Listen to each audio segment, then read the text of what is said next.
Salam saudara yang terkasih di dalam Yesus Kristus. Selamat datang kembali dalam renungan kita hari ini. Kiranya berkat Kristus melimpah atas kita sekalian. Tema renungan kita hari ini adalah berdampak melalui kasih. Dari teks 1 Korintus pasal 13 ayat 1-3, firman Tuhan berbunyi demikian, sekalipun aku dapat berkata-kata dengan semua bahasa manusia dan bahasa malaikat, tetapi jika aku tidak mempunyai kasih, aku sama dengan gong yang berkumandang dan canang yang gemerincing. Ayat yang kedua, sekalipun aku mempunyai karunia untuk bernubuat, dan aku mengetahui segala rahasia dan memiliki seluruh pengetahuan, dan sekalipun aku memiliki iman yang sempurna untuk memindahkan gunung, tetapi jika aku tidak mempunyai kasih, aku sama sekali tidak berguna. Ayat yang ketiga, dan sekalipun aku membagi-bagikan segala sesuatu yang ada padaku, bahkan menyerahkan tubuhku untuk dibakar, tetapi jika aku tidak mempunyai kasih, sedikit pun tidak ada faedahnya bagiku. Saudara dikasihi oleh Tuhan, apa jenis kasih yang dimaksudkan Rasul Paulus dalam teks ini? Kasih yang dimaksudkan oleh Rasul Paulus di sini adalah kasih agape, yaitu kasih ilahi yang tanpa syarat, tidak mementingkan diri sendiri dan berakar pada kehendak, bukan perasaan. Kasih agape adalah kasih yang bersumber dari Allah sendiri, seperti yang dinyatakan dalam kehidupan dan pengorbanan Yesus Kristus. Kasih ini bukan sekedar emosi, melainkan tindakan yang rela berkorban demi kebaikan orang lain, bahkan ketika tidak ada imbalan atau balasan. Lalu pertanyaan berikut yang muncul adalah, mengapa kasih agape sangat penting bagi kehidupan seorang Kristen atau orang yang percaya kepada Kristus?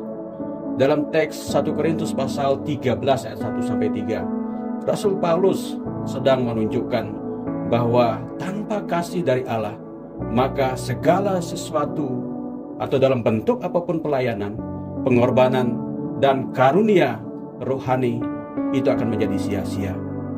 Tanpa dilandasi oleh kasih agape, maka seseorang bisa terlihat hebat secara lahiriah, namun tidak membawa dampak dalam kekekalan.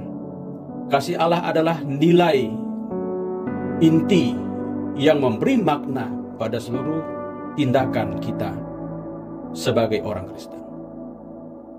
Lalu pertanyaannya, bagaimana kita dapat berdampak melalui kasih itu?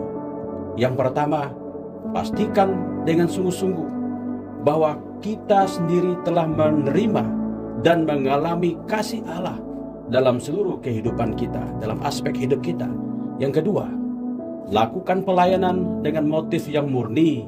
Dengan kata lain, bahwa pelayanan yang didasarkan pada kasih akan mengubah kehidupan orang lain, karena bukan dilakukan untuk pujian atau balasan, melainkan sebagai bentuk kasih kepada Allah dan sesama.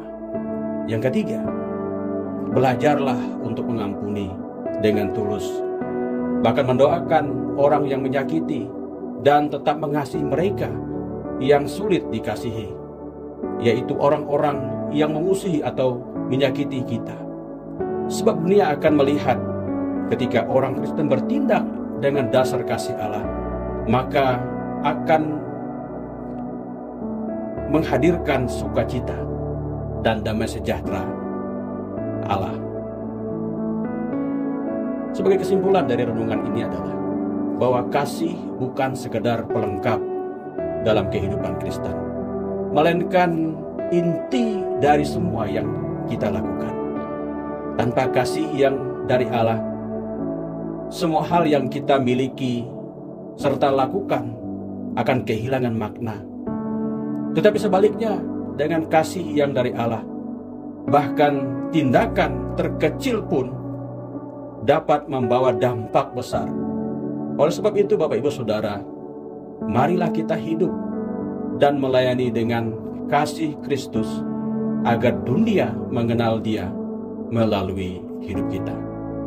Roh Kudus akan memampukan kita. Tuhan Yesus memberkati. Shalom.